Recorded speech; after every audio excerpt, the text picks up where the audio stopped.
வணக்கம் குழந்தைகளே. இன்னைக்கு 7th சயின்ஸ்ல வகைப்பாட்டியலின் அடிப்படைகள் அப்படிங்கிற பாடத்துல நம்ம விலங்குகளின் அடிப்படைகள் வகைப்பாடுகள் நம்ம பார்த்துட்டோம். துளியுடலி, குழியுடலி, மெல்லுடலி அப்படிலாம் நிறைய வகைப்பாடுகள் பார்த்தோம். இப்போ தாவரங்களுடைய வகைப்பாட்டு முறை பார்க்க போற பாருங்க. ஐந்துலக வகைப்பாட்டு முறை, ஐந்துலக வகைப்பாட்டு முறை அதை யார் சொன்னது அப்படின்னா R.H. விட்டேக்கர் அப்படிங்கிறவர் சொன்னாரு. 1969 ஆண்டு இந்த வகைப்பாட்டை இந்த R.H. விட்டேக்கர் கண்டுபிடிச்சாரு. எதனுடைய அடிப்படையில் பிரிச்சாரு அப்படின்னா செல்லினுடைய அமைப்பு, உணவூட்ட முறை, உடல் அமைப்பு, அந்த குணாதிசயங்களை எல்லாம் வச்சு ஐந்துலக வகைப்பாட்டு முறை கண்டுபிடிச்சாங்க. அந்த ஐந்துலக வகைப்பாட்டு முறை ஒன்று மொனிரா, செகண்ட் பூஞ்சைகள், தாவர உலகம், விலங்குலகம், புரோட்டிஸ்டா, இந்த 5 வகைப்பாடு பண்ணாங்க.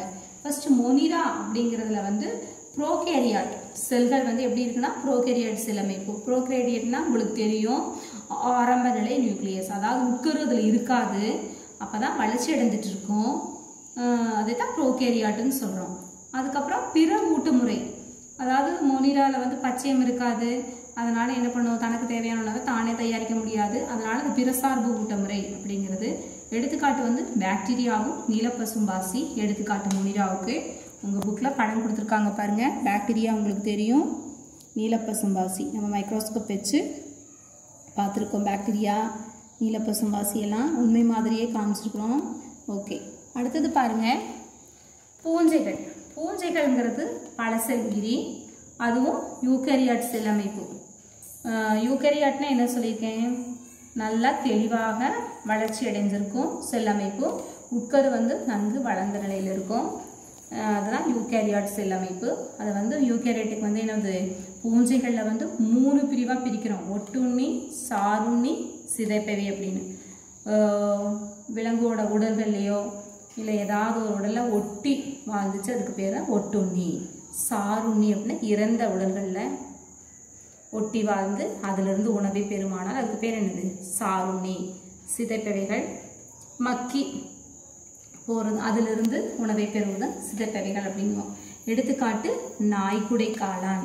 உங்களுக்கு தெரியும், காளானெல்லாம் உங்களுக்கு காமிக்க வேண்டியதெல்லாம் இருந்தாலும் புக்கில் படம் போட்டிருக்காங்க பார்த்துக்குங்க. நாய்க்குடை காளானும் ஈஸ்டுகளும் எதுக்கு எடுத்துக்காட்டு, பூஞ்சைகளுக்கு எடுத்துக்காட்டு. ஓகே, நீங்கள் வார வாரம் காளானெல்லாம் சாப்பிடும்போது நம்ம ஒரு பூஞ்சை சாப்பிட்றோம், காளான் சாப்பிட்றோம் அப்படின்னு சொல்லி கொஞ்சம் ஞாபகப்படுத்திக்கணும். அடுத்தது தாவர உலகம்.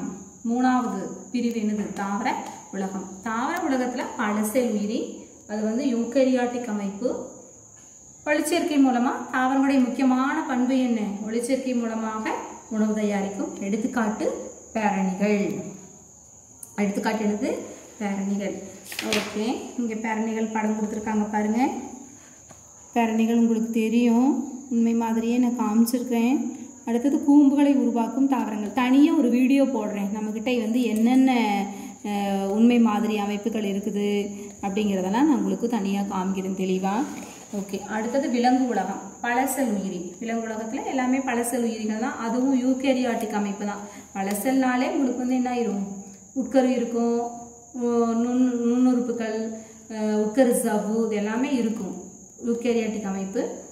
விலங்குலகத்தை 2ஆ பிரிக்கிறோம். முதுகெலும்பு உள்ளவை, முதுகெலும்பு அற்றவை. முதுகெலும்பு உள்ளவையில் எடுத்துக்காட்டு மீன்கள், இருவாழ்விகள், ஊர்வன, பரப்பன, மனிதன், இதெல்லாம் முதுகெலும்பு உள்ளவைக்கு எடுத்துக்காட்டு. முதுகெலும்பு அற்றவையில் நட்சத்திர மீனும் ஜெல்லி மீனும் முதுகெலும்பு அற்றவைக்கு எடுத்துக்காட்டு. ஓகே, அடுத்தது புரோட்டிஸ்டா. புரோட்டிஸ்டால ஒரு செல் உயிரி. புரோட்டிஸ்டா ஒரு செல் உயிரி தான். அதை 2ஆ பிரிக்கிறோம். தாவர வகை புரோட்டிஸ்டா, விலங்கு வகை புரோட்டிஸ்டா. தாவர வகை புரோட்டிஸ்டால எடுத்துக்காட்டு என்ன அப்படின்னா பாசிகள்.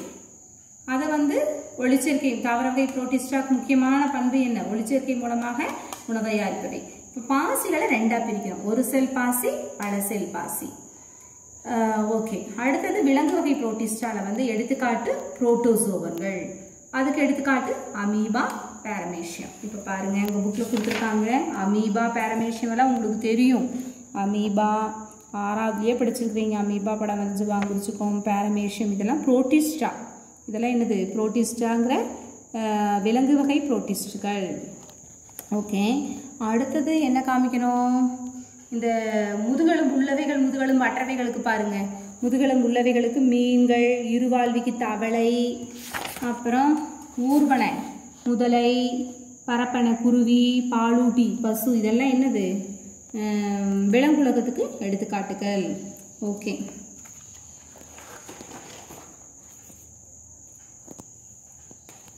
சரி. ஐந்துலக வகைப்பாட்டு நிறைகள் என்ன அப்படின்னு பார்த்தா, இப்போ இந்த வகைப்பாட்டு முறை பிரிச்சாங்க. இதோட நிறை என்ன அப்படின்னா, எளிமையான உயிரினத்திலிருந்து சிக்கலான உயிரினம் வரை படிப்படியாக பரிணாம வளர்ச்சி அடைவதை இது குறிக்கிறது. ஃபஸ்ட்டு வந்து பாக்டீரியா வந்துச்சு, அதுக்கப்புறம் புரோட்டிஸ்டா வந்துச்சு, அமீபா வந்துச்சு, அதுக்கப்புறம் நாய்க்குடி, காளான், பேரணிகள், அந்த மாதிரி விலங்கு வகைகள், தாவர வகைகள் எல்லாம் படிப்படியாக எளிமையான உயிரினத்திலிருந்து சிக்கலான உயிரினம் வரை படிப்படியாக பரிணாம வளர்ச்சி அடைவதை குறிக்கிறது. அது வந்து ஒரு முக்கியமான நிறை. அடுத்தது குறைகள் என்ன அப்படின்னு பார்த்தீங்கன்னா, ஒரு நிமிஷம் பாருங்க. நம்ம வகைப்பாட்டில் என்னென்ன இருக்குது? பாக்டீரியா இருக்குது, அமீபா, பாரமேசியம் இருக்குது, பூஞ்சைகள் இருக்குது, தாவர உலகம் இருக்குது, விலங்குலகம் இருக்குது. இதில் வந்துட்டு முக்கியமாக வைரஸ் வந்து இடம்பெறல. அதனால தான் இதில் என்ன சொல்லியிருக்காங்க, வைரஸ்களுக்கு இந்த வகைப்பாட்டில் முறையான முக்கியத்துவம் கொடுக்கப்படவில்லை. இது ஒரு குறையாக இங்கே இருக்குது. ஓகே, இதுதான் ஐந்துலக வகைப்பாட்டு முறையினுடைய நிறைகள், குறைகள், பண்புகள், வகைகள். யார் கண்டுபிடிச்சது எல்லாமே. உங்கள் புக்கில் வந்து ஐந்துலக வகைப்பாட்டில் உள்ள 5 உலகங்களிடையே காணப்படும் முக்கிய பண்புகள் வந்து ஒரு இது கொடுத்துருக்காங்க. அதோடைய பண்புகள் நீங்கள் படிச்சுக்குவீங்களா? பண்புகள் பாருங்கள். செல்லின் தன்மை. மொனிரால வந்து ஒரு செல் உயிரினங்கள் ப்ரோகேரியாட்டிக், புரோட்டிஸ்டா ஒரு செல் உயிரினங்கள் யூகேரியாட்டிக், பூஞ்சைகள் வந்து பல செல் உயிரினங்கள், பச்சையம் அற்றவை, பூஞ்சையினாலே பச்சையம் இருக்காது, அது வந்து யூகேரியாட்டிக். பிளான்டே அப்படிங்கிறது பல செல் உயிரினங்கள், யூகேரியாட்டிக். அனிமேலியா அப்படிங்கிறது பல செல் உயிரினங்கள். பிளான்டேனா தாவர உலகம், பிளான்ஸ் அப்படிங்கிறது. அனிமேலியான அனிமல்ஸ் அப்படின்னா விலங்குகள், விலங்கு உலகம், அனிமேலியா. பலசெல் உயிரினங்கள் யூகேரியாட்டிக். அடுத்தது உட்கரு ஜவ்வு. மொனிரால கிடையாது, புரோட்டிஸ்டால உண்டு, பூஞ்சையில உண்டு, பிளான்டேலே உண்டு, அனிமேலியாலே உண்டு. உட்கரு ஜவ்வு விலங்கு மொனிரால மட்டும்தான் கிடையாது, மற்ற எல்லாத்துலேயுமே உட்கரு ஜவ்வு உண்டு. அடுத்தது உயிரினங்களின் உடல் அமைப்பு. செல்லார் உடலமைப்பு. இதுலேயும் செல்லார் உடலமைப்பு. உடல் வந்து செல்கள் இருக்கும், அதுதான் ஒரு செல்லார் உடலமைப்பு. அடுத்து தளர்வான திசுக்களை கொண்ட பல செல் உயிரி. இது வந்து திசு மற்றும் உறுப்புகள் கொண்டவை. திசுக்கள், உறுப்பு, உறுப்பு மண்டலங்கள் கொண்டவை. விலங்குகள்ல திசு, உறுப்பு, உறுப்பு மண்டலம் எல்லாம் இருக்கும். தாவரத்தில் திசு, உறுப்புகள் எல்லாம் இருக்கும். ஓகே, அடுத்தது உணவூட்ட முறை பாருங்க. தற்சார்பு அல்லது பிற சார்பூட்ட முறை. புரோட்டிஸ்டாட தற்சார்பு அல்லது பிற சார்பூட்ட முறை. பூஞ்சைகளில் வந்து பச்சையம் இருக்காது, அதனால சாருண்ணிகள், ஒட்டுண்ணிகள், அதுதான் தற்சார்பூட்ட முறை, பிற சார்பு ஊட்டமுறை. தற்சார்புனா தனக்கு தேவையான உணவை தானே ஒளிச்சேர்க்கை மூலம் தயாரிச்சுக்கிறதுக்கு பேர் தான் தற்சார்பூட்ட முறை. அப்போ தாவரங்களில் ஒளிச்சேர்க்கை நடக்கும், பச்சையம் இருக்கும், அதனால தனக்கு தேவையான உணவை தானே தயாரிச்சுக்கும், அதுக்கு பேர் தற்சார்பூட்ட முறை. அது விலங்குகளில் ஜஸ்ட் ஆப்போசிட். விலங்குகளில் வந்து பச்சையம் இருக்காது, ஒளிச்சேர்க்கை நடக்காது, அதனால அது பிற உயிரினங்களை சார்ந்திருக்கும் உணவிற்காக, அதனால அது பிற சார்பூட்ட முறைன்னு சொல்றோம். ஓகே, அடுத்து எடுத்துக்காட்டு உயிரினங்கள். பாக்டீரியா, நீலப்பசும்பாசி, மொனிராக்கு எடுத்துக்காட்டு. புரோட்டிஸ்டாக்கு வந்து ஸ்பைரோகைரா, கிளாமிடோமோனஸ். பூஞ்சைகளுக்கு ரைசோபஸ், அகாரிகஸ். பிளான்டேக்கு சிறு செடி, புதச்செடி, மரங்கள் இதெல்லாம். அனிமேலியாவுக்கு வந்து புழு, பூச்சி, தவளை, பறவை, மனிதன், இதெல்லாம் அனிமேலியாவுக்கு எடுத்துக்காட்டு.